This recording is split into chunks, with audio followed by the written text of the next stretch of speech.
श्री दुर्गा सप्तशती पारम छठो अध्याय। ध्यान। मैं सर्वगेश्वर भैरव के अंगों की निवासिनी परम श्रेष्ठ पद्मावती देवी की आराधना करता हूँ। वे देवी नागराज के आसीन पर आसीन है। नागों के फणों में शोभित होने वाली मणिमाला से उनका शरीर भासित हो रहा है। उनके अंगों की दीप्ति सूर्य के समान है और 3 नेत्र उनके सौंदर्य का वर्धन कर रहे हैं। उनके हाथों में माला, कुंभ, कपाल और कमल है तथा उनके मस्तक पर अर्धचंद्रकारक मुकुट शोभान हो रहा है। ऋषि कहने लगे, देवी के मुख से ऐसी बातें सुनकर दूत को बहुत ही आश्चर्य हुआ और उसने दैत्यराज के पास जाकर विस्तार पूर्वक समाचार कहा। दूत से ऐसी उत्तर सुनकर वह दैत्यराज अत्यंत क्रोधित हो उठा और अपने सेनानायक धूम्रलोचन से कहा, धूम्रलोचन, तुम अतिशीघ्र अपनी सेना के साथ जाकर उस दुष्टा स्त्री का केस बलपूर्वक खींचते हुए यहाँ उठा लाओ। उसका रक्षक यदि यज्ञ, गंधर्व, देवता आदि कोई भी हो तो तुम उसे अवश्य मार डालना। तब ऋषि ने कहा, शुभ का आदेश पाकर वह धूम्रलोचन अपनी 60,000 सेना के साथ वहाँ से तुरंत ही चल पड़ा। वहाँ पहुंचकर उसने हिमालय पर निवास करने वाली देवी को देखा और ललकार कर आदर्श भरे स्वर में कहा, अरे तू मेरे स्वामी शुभ निशुभ के पास चल।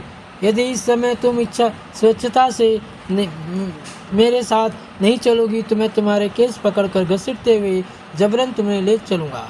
तब देवी ने उससे कहा, तुम दैत्यराज के आदेश से आए हो और तुम स्वयं भी बलवान हो तथा तुम्हारे साथ इस समय विशाल वाहिनी भी है। ऐसी अवस्था में यदि तुम मुझे बलात् भी ले चलोगे तो मैं तुम्हारा क्या बिगाड़ सकूंगी। ऋषि ने कहा। देवी के उत्तर से धूम्रलोचन उनकी ओर दौड़ पड़ा। तब देवी अंबिका ने हूँ शब्द का उच्चारण करके उसे वशीभूत कर डाला। तत्पश्चात क्रुद्ध हुई उस विशाल सेना ने देवी पर आक्रमण कर दिया। फिर अंबिका और राक्षसी सेनाओं में तीक्ष्ण बाणों, शक्तियों तथा वर्षों का युद्ध आरंभ हो गया। इतने में ही देवी का वाहन सिंह भी क्रोध से गर्जन करके अपने गर्दन को, बालों को हिलाता हुआ असुरों की सेना में कूद पड़ा। उस सिंह ने कुछ राक्षसों को पंजों से, खरोच से, कितने को अपने जबड़ों से विदर्भ करके और कितनों को धराशायी करके उसकी दाढ़ों का प्रहार करके मार डाला। कितने दानवों का उस सिंह ने अपने नाखूनों से पेट फाड़ दिया।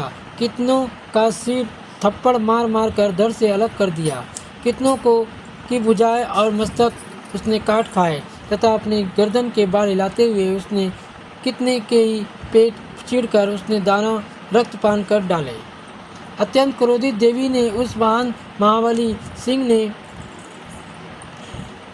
क्षण मात्र में ही सारी दानव सेनाओं का अंत कर दिया।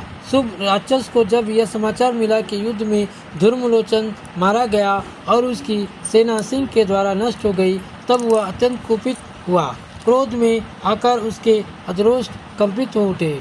उसने चंडमुंड नामक 2 महाबली दैत्यों को आदेश दिया, हे चंडमुंड, तुम लोग अपनी विशाल सेना लेकर जाओ और उस देवी को घसीट कर अथवा उसे बांधकर पकड़ लाओ। यदि इस प्रकार उनका आना कठिन हो तो उस पर समस्त दानवी सेना के शस्त्रों का प्रहार करके वहीं पर वध कर देना। उस दुष्टा की हत्या हो जाने तथा सिंह की मारे जाने पर उस अंबिका को पास से वृद्ध करके यहाँ तुरंत ही लौट आओ। इस प्रकार मार्कंडेय पुराण के सार्वणिक मता कथा के अंतर्गत देवी महातव्य में वर्णित सेनापति शुभ, निशुभ एवं धूम्रलोचन वध नामक 6ठा अध्याय समाप्त। 7वां अध्याय के लिए कंटिन्यू इस वीडियो को आगे देखें।